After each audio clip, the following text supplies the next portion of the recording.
Assalamualaikum warahmatullahi wabarakatuh. Selamat pagi anak-anak hebat. Kali ini kita akan mempelajari tema 1, subtema 2. Setelah pembelajaran ini, kalian akan mampu menjelaskan dan menceritakan mengenai pengaruh kondisi geografis Asia Tenggara terhadap kegiatan ekonomi penduduknya. Sebelum kita mulai belajar, mari sama-sama kita berdoa terlebih dahulu supaya apa yang kita peroleh pada hari ini dapat bermanfaat bagi kehidupan kalian kelak. Berdoa mulai. Berdoa selesai. Baiklah, langsung saja kita simak materinya ya. Pengaruh kondisi geografis negara-negara ASEAN terhadap kegiatan ekonomi penduduk. Perekonomian negara-negara ASEAN dipengaruhi oleh kondisi geografisnya. Kawasan Asia Tenggara, tempat terletaknya negara-negara ASEAN, merupakan pertemuan 3 lempeng, yaitu lempeng Eurasia, lempeng Indo-Australia, dan lempeng Filipina yang lebih kecil. Hal ini menyebabkan negara-negara di Asia Tenggara memiliki potensi tambang yang besar. Hal ini juga ditambah dengan potensi pertanian karena Asia Tenggara yang terletak di kawasan tropis. Iklim tropis membuat suatu wilayah akan mendapat matahari sepanjang tahun. Hal ini sangat baik bagi kegiatan pertanian.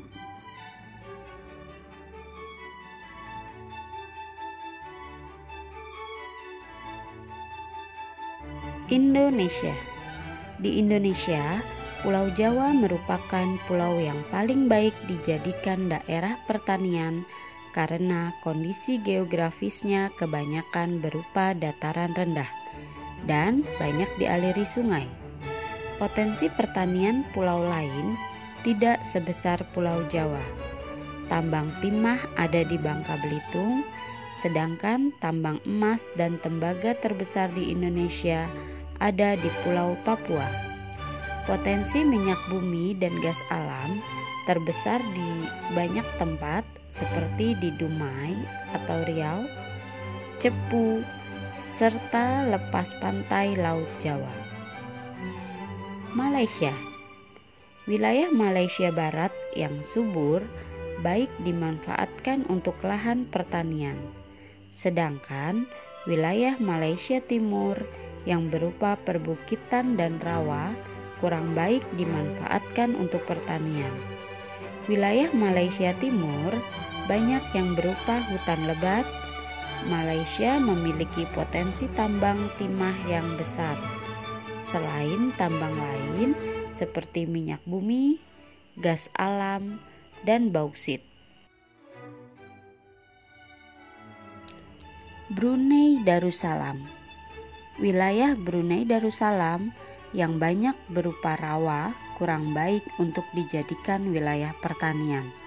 Namun, Brunei memiliki potensi tambang berupa minyak bumi dan gas alam yang sangat besar dan menjadi sumber pendapatan utama negara ini. Singapura.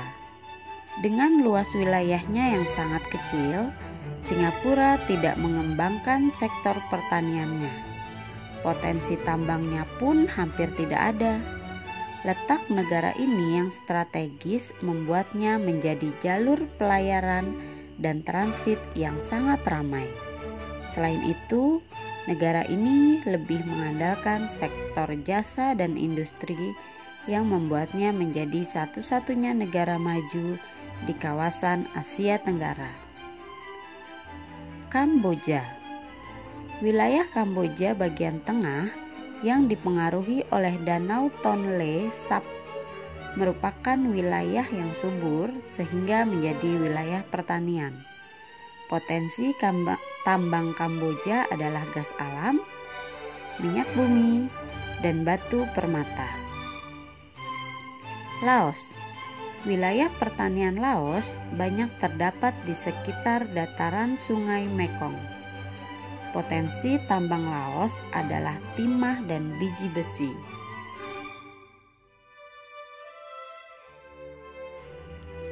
Myanmar.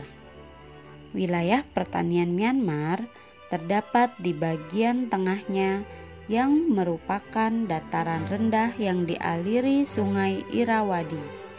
Potensi tambangnya adalah emas, tembaga, timah, perak, dan batu permata. Filipina.